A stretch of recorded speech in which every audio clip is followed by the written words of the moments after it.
I did not care for Diamond and Pearl on release. For all the good the first entry on the DS brought, there was a fair share of bad. So when Brilliant Diamond and Shining Pearl were revealed to be faithful remakes of the originals, I was beyond disappointed. A precedent was established through the 3 prior remakes. It should incorporate elements from the 3rd version, add in something new or different, and have graphical parity with the new generation. Since BDSP did virtually none of that, Platinum remains the best way to experience modern-day Sinnoh as far as I'm concerned. ILCA copied and pasted practically everything from the original games, to the point that some trainers have Pokémon with moves they can't even use because they were cut. We got a direct translation of a grid-based game into a 3D chibi style which already didn't look great, but was made all the worse in 2 distinct ways. The game's completely lacking any nuance in your placement on the grid when using full directional control. Aside from bumping into edges constantly, there were even potential soft locks for a while. Then they implemented the worst following mechanics the series has seen to date. While your head and body are a 50-50 split in the overworld, your buddy will be following you, fully proportional and shrunk down to match. They'd either struggle to keep up or move too fast and then take a break before sprinting up and taking a break again. It looks bad. Level caps are the same as in Gen 4, but forced full party XP share is a thing, and they reverted all TMs to single use. I could go on and on about my woes with these titles, but I'd rather focus on the positives. Thanks to the one really big new thing they added, these games are pretty fun to Nuzlocke. It's been a little while since we started a title where all 3 of the starters are off the table, so the early game is sped through to our replacement, Doof the Bidoof from Route 201. Of course, the bastard would come to us at level 2, making training mandatory right off the bat.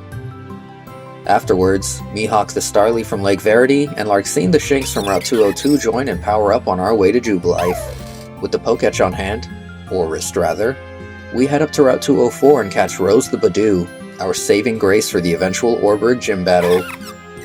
Our first proper battle with Barry is at hand not too long after. Larxene's type advantage sees us easily clear Starly, and Mihawk does the same to overwhelm Turtwig for the win. After accidentally killing our Route 203 encounter, I'm thinking it might be best to rip the band-aid off and challenge Rourke and Orberg. All eyes are on Rose, leading against Geodude.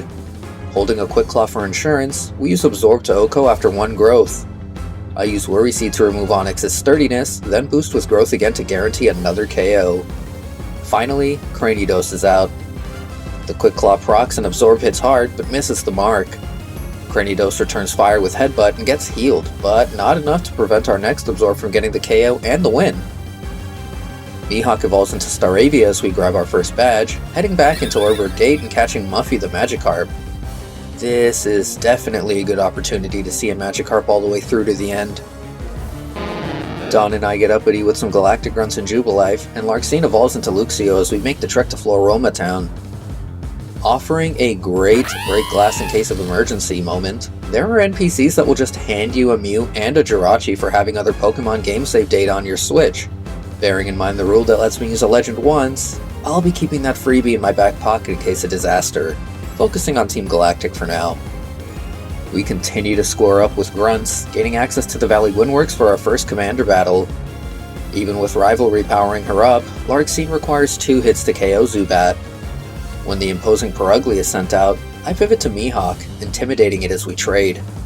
Larxene is able to safely return to get us the win, and Doof evolves into Bibarel as a reward for our efforts. I misclick Rollout, killing our Windworks encounter, but end up getting Westeros to Shellos anyway on Route 205. Thanks to the ban list, it is an incredibly uneventful journey through the route and Eterna Forest before reaching Eternicity proper. The drought abruptly comes to an end with the acquisition of an Explorer kit, however. The one major new feature these remakes included was the reworked Grand Underground. The winding map is filled with new biomes that feature overworld encounters, vastly increasing our options. As long as there are eligible mons, each uniquely named biome could be home to an encounter. Wasting absolutely no time, I start digging and get to catching. Our first biome, the Fountain Spring Cave, hands us Schlurp the Lickitung. We miss out on not 1, not 2, but 3 Absol. wasting our encounters in the Spacious Cave, Grassland Cave, and Big Bluff Cavern. I guess it wasn't meant to be. Suyu the Krogunk joins us from the Swampy Cave, and we manage to catch Sherox the Scyther in the Riverbank Cave. Schlurp also ends up evolving super early into the beefy Licky Licky. I guess the devs never considered the updated Gen 8 learn set alongside the evolution condition. Not that I'm complaining. Baki the Scorpy in the Volcanic Cave and Courtney the Gligar in the Rocky Cave are added to the reserves as we continue to explore. We eventually find our way to the Dazzling Cave, where we catch Sparkplug the Elekid. He even came with an Electorizer. That's a mystery Mousketool that'll help us later. The vastly improved team then gets down to training. Killing encounters is becoming the norm in this leg as we accidentally miss out on Route 211's Chingling. We do end up catching Chimichanga and Mount Coronet at least, and evolve Muffy into Gyarados as we prepare to battle Gardenia. She's free earnings as we start the battle, leading with Sherox. Wing Attack wrecks Cherubi, Turtwig, and Roserade in one hit each for an overwhelming victory. We're quick to tango with Team Galactic again, climbing the Eterna base to challenge Commander Jupiter. Sparkplug effortlessly KOs Zubat, and Muffy takes his place to intimidate Skuntank. We're poisoned and debuffed by Snarl, but manage to dish out big damage with Waterfall. Schlurp then wraps that thick tongue around Skuntank for the win, netting us a bike. Schlurp has a field day bowling the trainers of Route 206 over and paving the way to our next encounter, Pepe Le Pew the Stunky. It's a bit unorthodox, but we have a very solid lineup now. So solid that the journey is an absolute breeze to Hearthome, just in time for another battle with Barry. Sparkplug zaps Starly and Buizel, and Sherox makes light work of Grottle, who only managed to curse the entire time it was on screen. Muffy overkills Ponyta with Waterfall last for the win, freeing us up to continue our smooth trek to Solaceon, and finally, Veilstone City. The team's battle power rises a ton with the slew of TMs purchased in the department store, and training is sped through in order to battle Maylene. I haven't forgotten the unfortunate level cap situation and deliberately kept my levels under control. You can call me a pro at this point. Just ignore all those encounters I killed. To no one's surprise, Sherox is in the pole position again, using Wing Attack to one-shot Meditite and Machoke. Our third Wing Attack does about half to Diaz Lucario, and we use U-turn to chip it further and pivot to Muffy, using Bulldoze to finish it off for the win. Absolute perfection. Dawn enlists our aid to get her Pokédex back, leading to another scuffle with Team Galactic before we can move on to Pastoria. In taking on the Pastoria gym trainers and training underground, we steal a Metal Coat from a Wild Bronzor, and Sparkplug evolves into Electabuzz. Remember that mystery Mousketool from before? Yeah, we're using it now. Sparkplug immediately evolves again into Electivire, and Sherox into Scizor, just in time to contend with Crasher Wake. The fully powered Sparkplug destroys Gyarados with Thunderbolt and sets up a light screen for the team when Quagsire is sent out. Sherox trades with Quagsire and uses U-turn to KO and freely gets Sparkplug back out. Floatzel doesn't stand a chance, and Thunderbolt jolts Badge 4 into our possession. Barry is woefully underprepared for our next match, interrupting our pursuit of a suspicious grunt.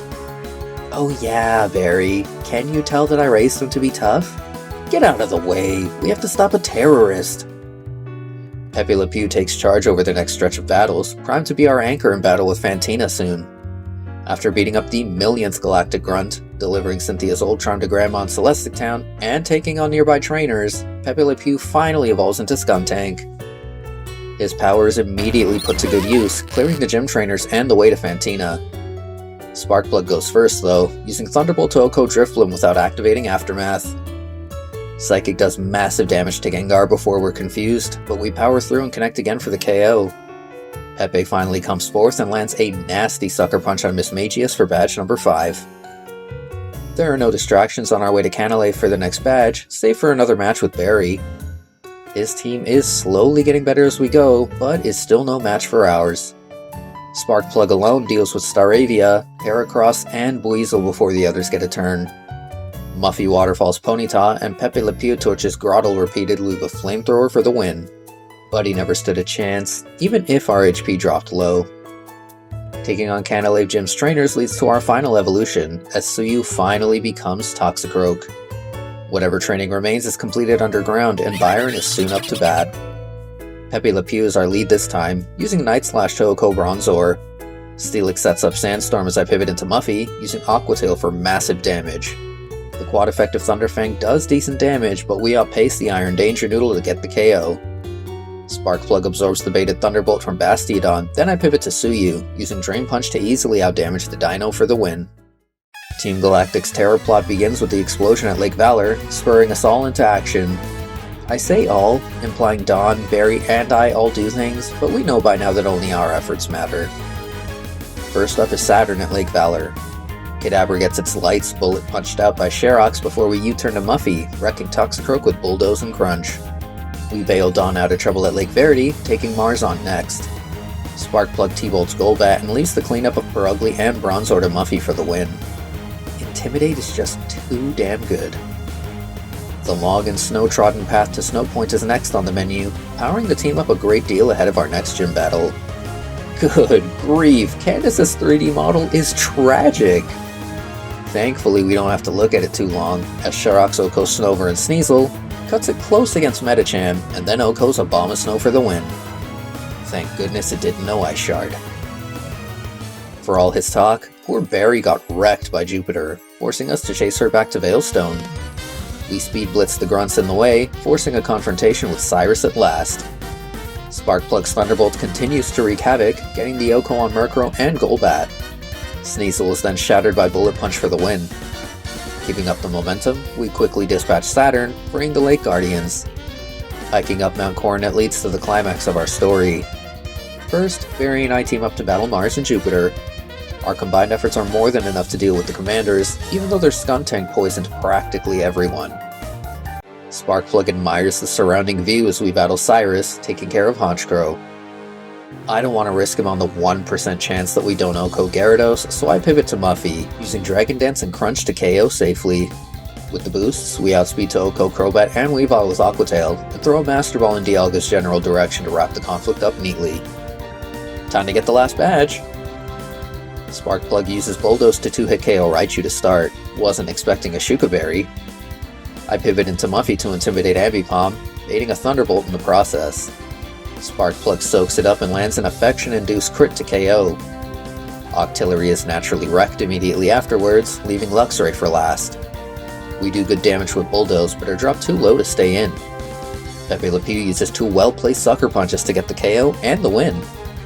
Victory Road is successfully spelunked, and we get into our final battle with Barry in the Pokemon League.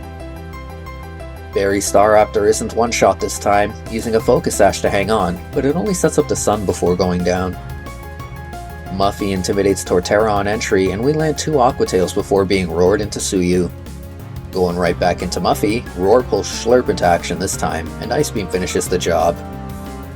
Rapidash is bullied by Muffy again before Heracross is sent out.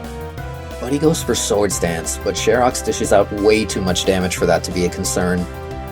Snorlax eats some Iron Heads and U-turn, getting Sparkplug out safely to zap Floatzel for the win. This team is on demon time! There is no way we lose as we trade and get the gauntlet started.